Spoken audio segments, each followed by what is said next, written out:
There are reasons to have that lunch, but if you have too many of those lunches, then you're spending $500 an hour for a free pork sandwich. So you got to put in guards and accountability around you so that you make sure that you're focused on high payback activities and you delegate or eliminate low payback activities during your day, every day, and be ruthless about it.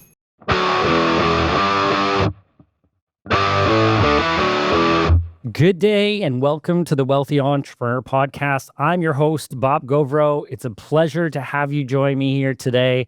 Just as a reminder, this is the place where we dissect the elements that contribute to entrepreneurial success, from mindset and leadership to profits and revenue. Today, we're going to talk about all things real estate. We've got some great resources. We've got some events that we want to talk to you about.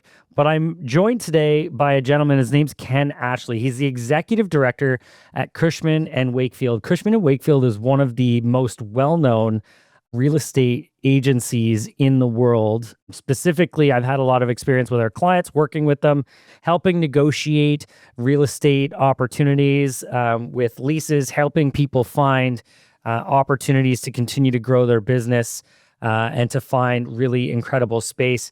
And Ken has been in this game for 30 years. He's sitting as the executive director, so he's got a very big seat at the table in one of the most influential real estate organizations in the world. So what a great gentleman to have on. Today, we're going to actually dive into the lessons behind his book. He wrote a book called The Prescription that helps individuals understand how to get started in real estate, what you need to know, and what you should do from day one. He's also got a few other things he's going to share with us today, which I'm really excited about. So we're diving into the lessons behind his book, the realities of building a lasting career in real estate, and how family discipline and long-term trust shape real success, not just in real estate, not just in business, but in relationships as well. So really excited, once again, someone of Ken's status to join us and spend a little bit of time with us.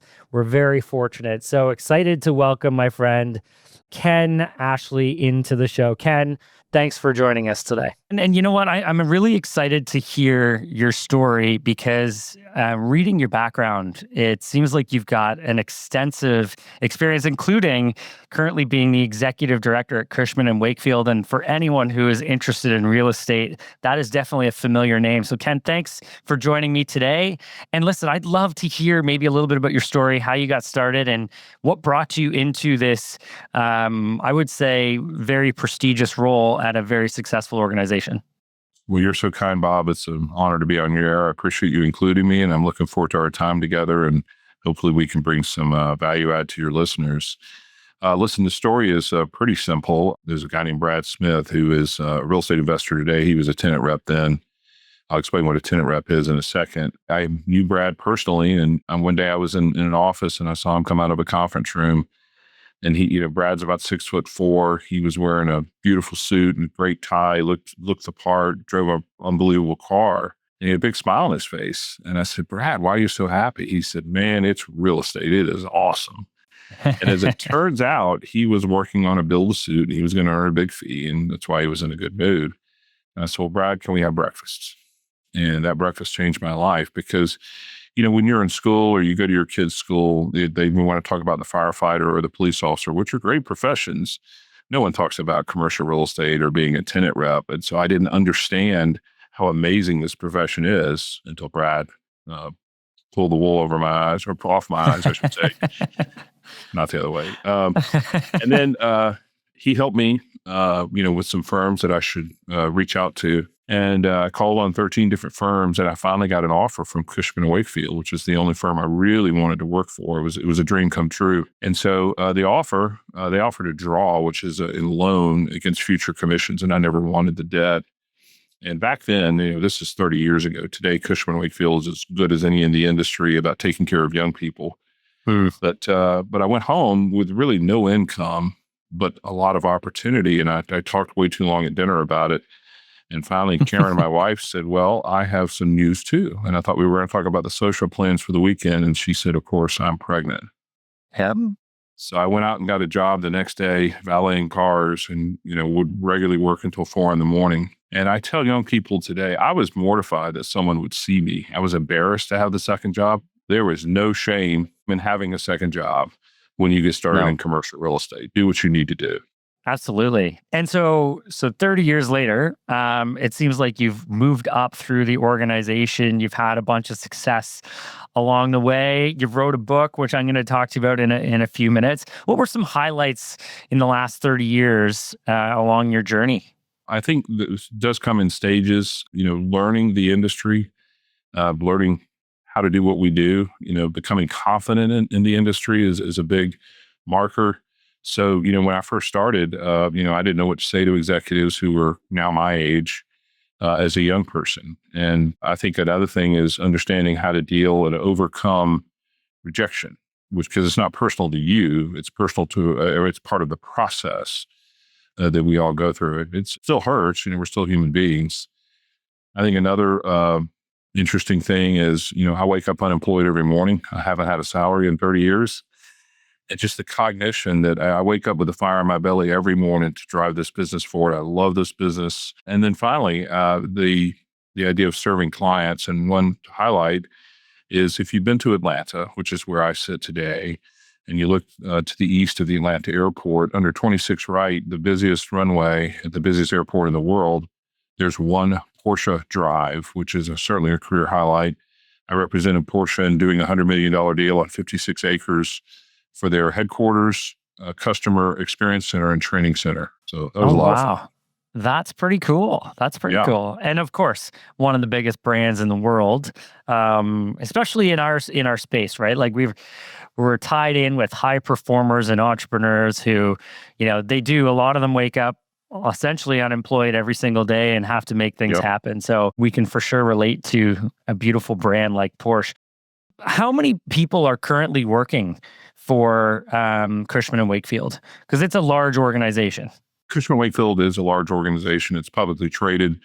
It's one of the preeminent commercial real estate brands in the world. And I don't have the exact number, but I would guess north of 70,000 people around the world. Exactly. And so before we jumped on, and the reason I wanted to just sort of share this is like there's so many different angles of team members who be working for that organization, but even in the industry. And we were talking about your lens and your focus and you were talking about it, riches in the niches, I think is what you said earlier. So what exactly is your role within the organization, and what is your focus, and how do you help support people? Appreciate the question, Bob. So I work as what's called a tenant representative. And so that means I help companies solve real estate problems sometimes in their portfolios and sometimes in a large office. And so we really run two plays on my team. One is representing large tenants, or we call them occupiers in Atlanta. If you have a headquarters, we'd love to talk to you to help you solve the real estate problem. And then the second is if you are a company that has a number of leases in your portfolio, and we can help manage the critical dates. Critical dates meaning the lease expiration, notice date, option notice dates, and other types of things. And so we summarize those. It's what's called an abstraction, and help manage all those leases for you. And if you have a lease expiring in Los Angeles, then I find the right field broker, and we work together to make sure you get the right outcome for your business. And one of the things we think about a lot, or I think about a lot as a tenant rep, is that for many business owners, the second biggest cost after labor is real estate. And you've got to get it right. In fact, you can do something wrong and have a CLM or a career limiting move. We specialize in avoiding CLMs. Fair enough. So you're everyone's best friend, helping really support them in making sure that they get into a safe space, something that's not going to come back and bite them. Yeah, and just a couple of examples: a landlord that is solid and able to perform its obligations, a place where employees want to return to office with the proper amenities, are two big things that a lot of executives think about. They want to make the right decision for their workforce and its future growth. And thank you for that. So understanding and getting clear on exactly your angle, but you wrote a book as well called The Prescription. And I'd love you to share a little bit about this, but it's maybe a little bit on a different perspective related to people getting into real estate. Do you want to maybe share a little bit about the book, Ken? Sure. So, back to the transformative breakfast with Brad.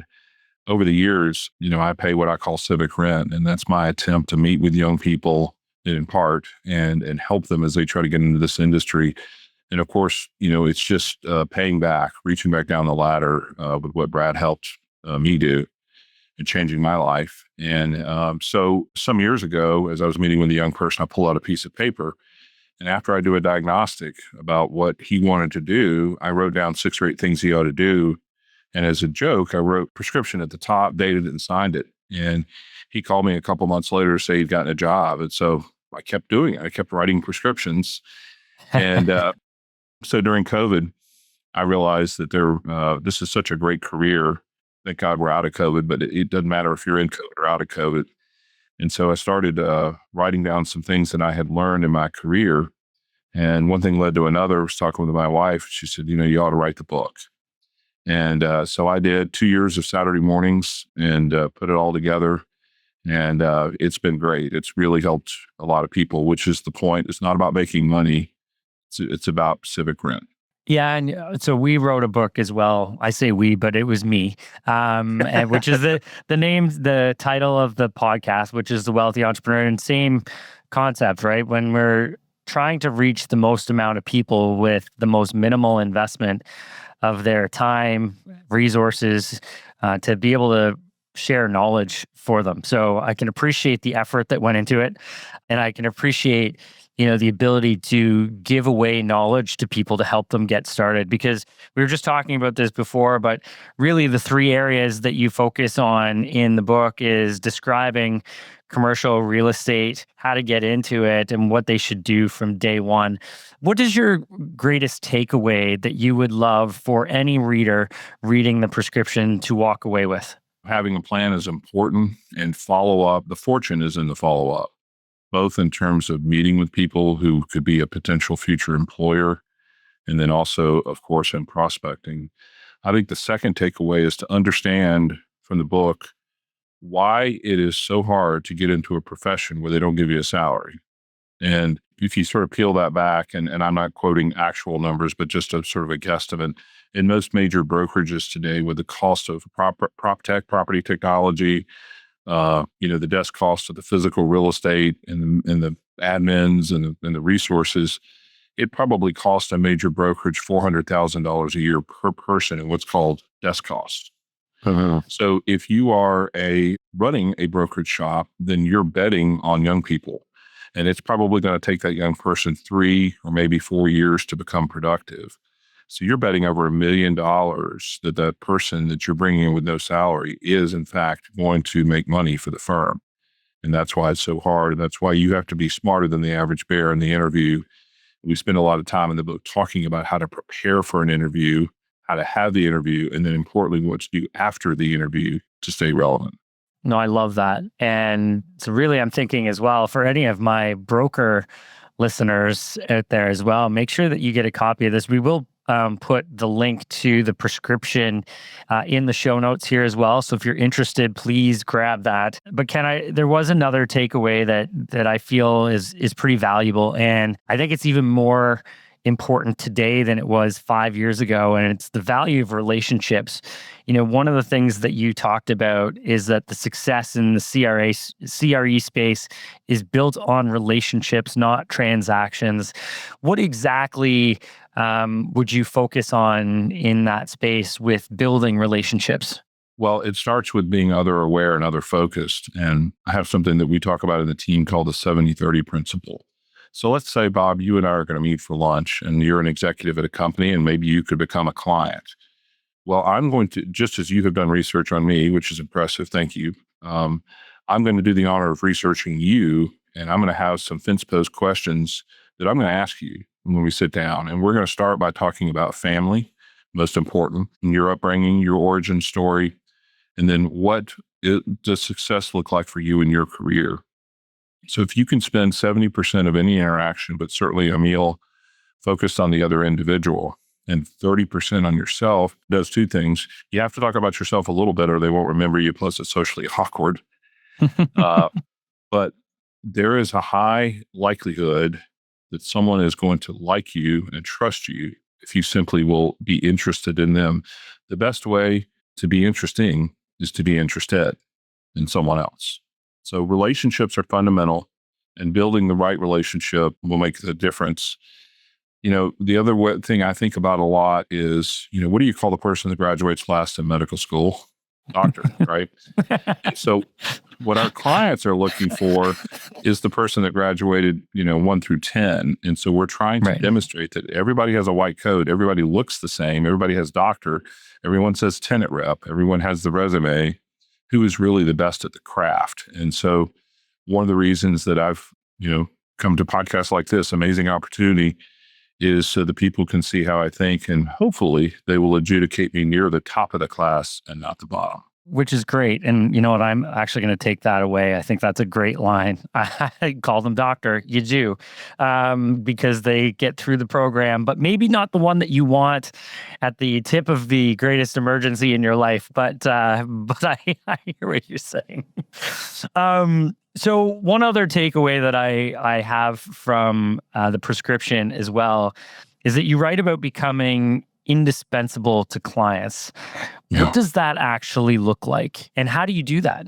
Well, you earn trust every conversation that you have, and you earn trust by doing what you say you're going to do. You earn trust by following social norms, by being on time. It's not super hard, but you lose trust when you're late and you don't follow up and follow through.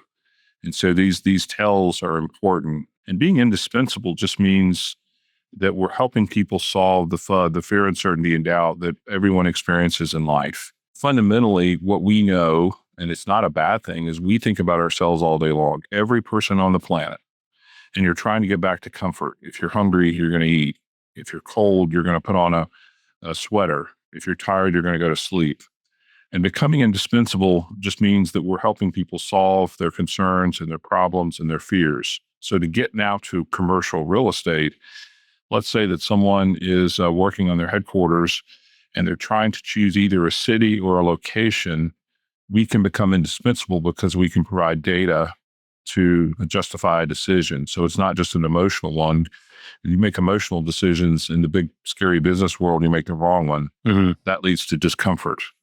So we become indispensable by helping people support their decisions and help them make the right ones. And we talk about that too, Ken. Some different perspective, same fundamental principle, make decisions not on emotion, but on good data. So whether it's in real estate, understanding the facts of the situation for us, in many cases, whether it's real estate or it's business owners and entrepreneurs, it's having the facts about your numbers, understanding what's driving that decision. Is it a good decision? Is it not a good decision? And, you say focus or riches are in the niches. And I would say, the foundation of good information is based on numbers. Numbers never lie. It's something we definitely take pretty serious in our business as well. Another interesting thing that you said as well, even just showing up on time, listening, I feel like over the last, I'm going to say 6 or 7 years, it seems like life has gotten a little bit easier to be successful because really, if you show up, you answer or return your messages, and you show up on time, and you just say that you do what you say you're going to do, like that's going to be the top 1% or 5% of people. So many people now, even as business owners, they don't even return their calls. They don't return inquiries about selling or providing a product or a service. It's unbelievable. I mean, I'm guessing you see that in real estate the same, that people just don't even respond to messages. And it is really tough to gain trust if people can't rely on you to show up. It's true, Bob. And we practice what I call the digital nod. And what the digital nod is let's say you send me a message and I want to categorize you as say that you're a prospect or a client. My goal is during the day it may not be me, it may be a team member who's looking at my email, but we want to acknowledge you during the day within about 7 minutes, just so that you know that you're important. We've received your message. We may still be working on solving the problem. It might take us days to solve the problem, but we're keeping you informed through the digital nod. Talk about becoming indispensable. When people are responsive in the professional service world, that's what the executive really wants, because they know that they're being heard and they're not reaching out because it's just a hobby. I mean, this is serious business. Now, we're not saving lives, but these are big decisions that have big impacts on companies. you might not be saving lives, but you might be making lives more meaningful, right? Yes, very true. So yeah, like I would say that, well, we all know that typically the largest investment people will make is in their own real estate. But Mhm. even beyond that, the largest investment people tend to make is in some type of real estate investment. And, just having the guidance and the wisdom of making sure that you're doing it the right way is so important, which I think leads me into a discussion that I want to have with you, which is about your summit that you've created. It sounds like you created an event that which we know is in September 22nd to 24th in Savannah, Georgia, this year. Tell us a little bit about that, Ken, and how many people are going to be there, and what's going to be the focus for those few days. Sure. So it's called the CREI Summit. It stands for Commercial Real Estate Influence. And we made the I lowercase because I'm aware that sometimes in some corners, influence can be a pejorative, but we believe in servant leadership and using influence for good. And the conference idea initially started during COVID. It's a COVID passion project. And I realized that because of COVID and probably post COVID, you couldn't make your living by going to the men's grill or playing golf or taking someone to dinner. You can do all those things today, but for a while we couldn't. And that led to the realization that digital tools that help us market ourselves are going to become more and more important. So I started creating a list of people who were doing it well, just for my own knowledge and a source of truth. And then I published the list, and CRE was a hashtag when we used to use hashtags, and we added the I to it. And one thing led to another, and several people reached out and said, "Can't we get together?" And so, in the middle of COVID, I'd never been to Lake Tahoe. I always thought it was a cool place. So the Ritz-Carlton made me a great deal. I signed a contract and through a meeting, not having any idea if anybody would come, and put up a lot of my own money at risk. And my wife was like, honey, I'll support you, but are you sure? I said, I'm sure. And 109 people showed up to the first conference. I'm eternally grateful for their trust in us. And we are now on year 6. And so what attendees get, first of all, you'll experience something called an abundance mentality. Many people in our industry, my industry, walk down a corn row. Don't look left, don't look right. Everything's a secret. I'm a secret agent, man. Well, with the exception of client data, we try to be radically transparent. And you can ask me anything about methods and practices outside of client data, because that's just a better way to live your life. And so when you come, you'll experience a lot of other people. I like the phrase iron sharpens iron. You'll have some of the best people in the world who create content, who use AI to drive their business forward. And so that's what you'll experience. To answer your question, we'll probably be a couple hundred people. We like the micro conference format. Nothing wrong with going to a 2,000 person conference, but that's not the experience we want to create for people. Yeah, for sure. Smaller events, as someone who does a lot of speaking and attends a lot of events, smaller events are just more intimate. You have a greater opportunity to get deeper connection with people. And also you get more one-on-one insights with those that are presenting information and sharing resources. So it sounds like it's set up to be a super successful event. And I'm guessing over the last 6 years, you continue to do it. So we're doing it for a reason, right? I'm guessing it's based on the impact that you're able to have and the knowledge that you're able to transfer to these attendees. So sounds fantastic. And you said the tickets are $1,000, which are heavily subsidized by sponsors who are Right. there to create the greatest experience possible. Yeah, we wanted to make attainable, especially for people in the first third of their careers. And for everyone that attends, you get your workbook. So you have on Monday morning, I like to tell people your personal battle plan to execute. Because Bob, what you would do in your market might be different than what I would do in my market. And maybe we're focused on different product types or have different missions. But there's a buffet of ideas and you will be able to take away. My goal is 3 to 5 really solid things that will transform and supercharge your business. Love that. What a great takeaway for everybody who gets to join. And it's great to have a solid workbook too, so you can go back and reflect or make notes throughout the event. Because sometimes if there's nothing there, I've got books upon books of notes in there that I don't even remember what they're from. You try and categorize them the best way possible, but it's great to have a physical document to take with you. Really allows the insights to be, a little bit more valuable when you get home.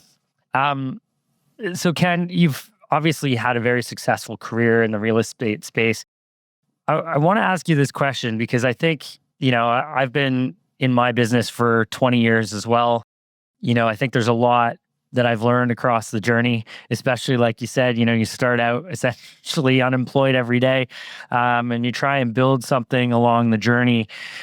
With your experience and with the success that you've had, what is one habit that you feel has compounded your success over the 30 years that, if you could transform that habit to everyone listening, what would it be? Wow, an astute question. What's one habit?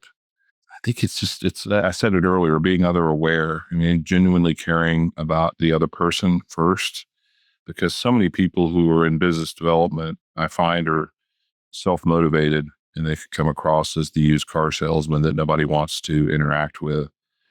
But when you buy from someone, whether you're buying a product or a service who is really good at their craft, it's a very pleasant experience. So I think just being focused on the others' needs before your own is really a critical success factor. Yeah, and I think even tying into that too, just being a good listener, being an Mm. active listener. Hey, guess what, guys? This also works at home. So put your phone down, listen to your spouse, listen to your kids. They feel valued when you actually give them the time and energy. And so it's not even just at home, but it is in the business world too. Become an active listener. I think, Bob, that's such a fine point. In the FBI, they have something called tactical listening. And tactical listening is the idea, when we're having most conversations, if we're honest, we're playing conversational tennis and we're thinking about what we're going to say next when the other person stops talking. And in the FBI, when they're negotiating a hostage situation, it's pretty important. So they try to clear their minds and really focus on everything that, to your point, that the other person is saying. And it shows. People can tell that you're good at listening. And to your fine point about your spouse, there's an issue called the law of familiarity, which is the person you love the most is someone that you actually can begin to disrespect by not listening, you just kind of become lazy in the relationship. Yeah. So yes, and continuing to invest in your spouse is critical. Yeah, every relationship needs work. And just remember, the most important one is the one that will cost you half of everything you own if you screw it up. So one last thing, I know as part of your book, the one thing that you talk about is what to do from day one. And, mostly for, I'm going to say uneducated real estate investors, but more so young people, you're trying to reach out to young people to say, what is it that you can do from day one? I want to spin this around though. And I want to ask, what's the biggest mistake that you see young people or anyone who's entering into the real estate space? What is something they do that if they just didn't do that, they'd be in a much better position? Try to be everything to everybody and try to solve every real estate need out there. And the most important thing, well, there are really two things from day one, is to become educated about your craft. Don't be lazy and use AI in an inappropriate way. You've got to know Right. what you're doing. People are paying us to know our craft. For example, in a lease, what's important, what's not. In a building, how do you build an office building? What are the construction? And then research in the marketplace so you really know what you're talking about. But the second, and here's the thing where most people step up or mess up, is putting in systems that guard your time. And here's the super quick analogy. In my business, since we don't have a salary, a lot of brokers don't know how to value their time.